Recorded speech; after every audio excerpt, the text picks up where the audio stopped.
If the Soviet Union had a clutch players list, Georgy Konstantinovich Zhukov would be at the top. More than a general in a heavy coat, he was the Red Army's built-in cheat code, stamina maxed and strategy sharp enough to bend history. His name was wielded to the USSR's biggest victories in World War II, and his persona became shorthand for grit and relentless command. Globally, Zhukov isn't just remembered as a commander, but as the man whose calls shifted the fate of millions. But his story isn't only about winning wars. It actually mirrors the turbulence of a century, revolutions, the Soviet Union's chaotic birth, the global storm of World War II, and the post-war rebuild. His biography reads like the century itself, full of triumphs, contradictions, and brutal lessons. Studying Zhukov isn't just about military trivia.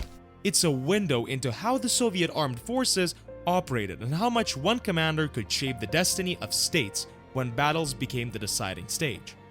And for those who don't know, welcome to Chronos History, where we break down the greatest moments in history and turn them into greater stories.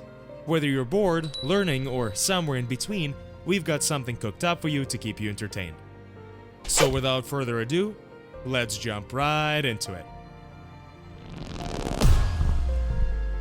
Zhukov was born November 19th or December 1st, new style, in 1896 in Strelkovka, Kaluga Governorate, into a poor peasant household. His father, Konstantin, worked for hire, and his mother, Ustinya, kept house and a small plot. The family lived on survival mode, and this early grind really shaped his persona. From childhood, he worked in the fields, tended livestock, and foraged in the woods. It was the classic Russian village existence, poverty mixed with hard labor. Those conditions built endurance and persistence that defined him later in life. He studied at the Paris school and a 3-year course in Maloyaroslavets. As a teenager, he moved to Moscow, apprenticed with a furrier, and looked set for a craftsman's path. But World War I arrived and pulled him into the army. Drafted in 1915, Zhukov joined a cavalry unit and was quickly sent to the Eastern Front. In heavy fighting against Germany, he showed real courage, earning the Cross of St. George, 4th and 3rd class. Service in the Imperial Army became his first military school.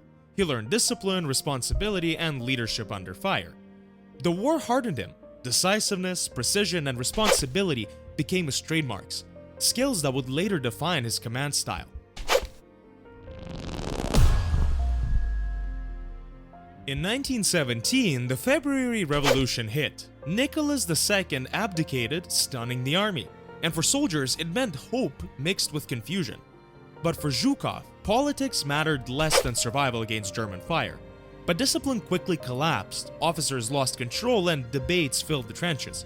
The provisional government tried to keep the war going, but the army unraveled. For Zhukov, the challenge was keeping his units together amid this whole breakdown. When the October Revolution followed, Zhukov wasn't politically active. Duty guided him, not ideology. He accepted the Bolshevik takeover without much resistance or enthusiasm. In 1918, with the Imperial Army gone, he finally returned home. With civil war raging and the Red Army forming, he re-enlisted, not from politics but because soldiering was what he knew. In the Civil War, Zhukov served in cavalry units, drawing on his World War I skills. He fought white forces on several fronts: Voronezh, Orel, Denikin South, Wrangel's campaigns. He stood out for discipline and his toughness. In 1919, he caught typhus and was sidelined, but quickly recovered, trained at cavalry commander courses, and returned as a platoon and then squadron leader. By war's end, he had a reputation as a reliable, decisive officer who stayed close to his men. After the war, Zhukov stayed in the Red Army. In 1921, he helped suppress the Tambov uprising under Tukhachevsky, a harsh lesson in counter-partisan war. Later, he fought Basmachi rebels in Turkestan, elusive opponents who demanded flexibility and adaptation. At the same time, he pursued education. In 1924 to 1925, he studied at the Cavalry Command Staff Improvement Courses in Moscow, a prestigious program. He graduated to command a regiment and then moved steadily upward. The 1930s became Zhukov's rise. The Red Army was reforming and rearming. Zhukov's obsession with readiness and discipline made him stand out. He led a regiment, then a brigade, then the 4th Cavalry Division by 1933, became Deputy Corps Commander in 1936, and in 1938 commanded the 6th Cavalry Corps. This was also the Purge era, when many senior officers vanished. Zhukov survived, helped by professionalism and focus on training. By a decade's end, he was recognized as a tough, tested leader, ready for large-scale command. His real proving ground came in 1939 at Khalkhin Gol in Mongolia, where he revealed himself not just as a tactician, but as a strategist capable of directing operations at the highest level. In 1939, Mongolia, firmly in the Soviet orbit, became the stage for a clash with Japan over the Khalkhin Gol River. What started as skirmishes escalated fast. Georgy Zhukov was put in charge of the Soviet 57th Special Corps, a mix of infantry, tanks, artillery, and air power. Out on the steppe, he showed he wasn't just another officer. He had the mix of discipline, strategic creativity, and obsession with logistics that set him apart. He inspected trenches in person, enforced strict order, and made sure medical evacuation and supplies ran like clockwork. When Japan tried to break through, Zhukov didn't just defend. He massed tanks and artillery in secret, coordinated air power, and prepared a full counterattack. In August, he launched what's now considered a textbook encirclement.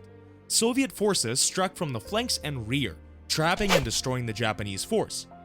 The win secured Mongolia, displayed Soviet military muscle, and convinced Tokyo to abandon northern plans against the USSR in favor of focusing down south. This battle put Zhukov on the map. He micromanaged the front lines, checked on fuel dumps and ammo depots, and demanded flawless execution. For the August operation, he quietly built up tanks and artillery, aligned them with the Air Force, and caught the Japanese off guard.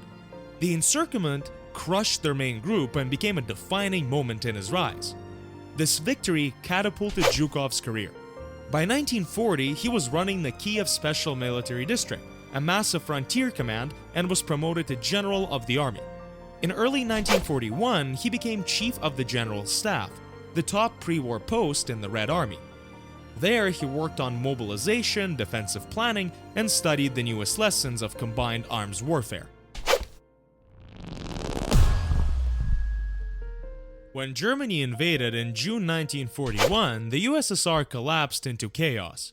Zhukov, as chief of staff, pushed for controlled withdrawals and strong defensive lines, but Stalin demanded constant counterattacks, which led to catastrophic losses. By July, Zhukov was reassigned to frontline commands. In September, he stabilized Leningrad just in time to prevent its fall. In October, he was put in charge of the Western Front to defend Moscow. And by December, he organized reserves and coordinated the counterattack that drove the Germans back, the first real Soviet victory of the war. In 1942, Zhukov became Stalin's troubleshooter, sent to critical sectors. The offensive at Zhev'yazma were costly failures, teaching hard lessons about frontal assaults. After the German advance into Caucasus, Zhukov and Vasilevsky planned Operation Uranus at Stalingrad, striking at the weak flanks of the German 6th Army. In November, Soviet forces closed the trap around Paulus's troops, turning Stalingrad into the war's decisive turning point. In 1943, Zhukov and Vasilevsky backed a defensive approach at Kursk, building deep fortifications, minefields, and artillery belts. The German attack collapsed, the clash at Prokhorovka symbolizing the scale of the fight. Soviet counteroffensives liberated Oryol, Belgorod, and Kharkiv. After Kursk, the Red Army seized permanent strategic momentum.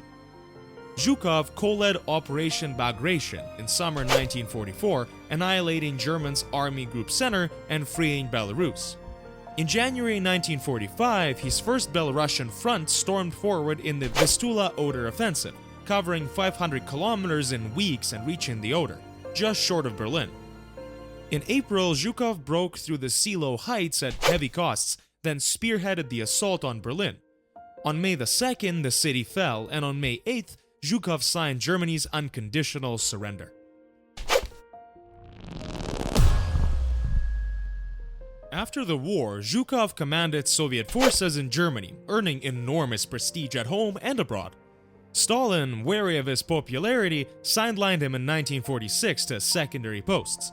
After Stalin's death, he returned as defense minister, modernized the armed forces, and pushed nuclear and missile development. By 1957, however, politics caught up with him again, and he was dismissed from office. In retirement, he wrote Memoirs and Reflections, published in 1969, one of the key wartime accounts despite all the censorship. He died in 1974, his funeral a national event that showed how deeply he was revered.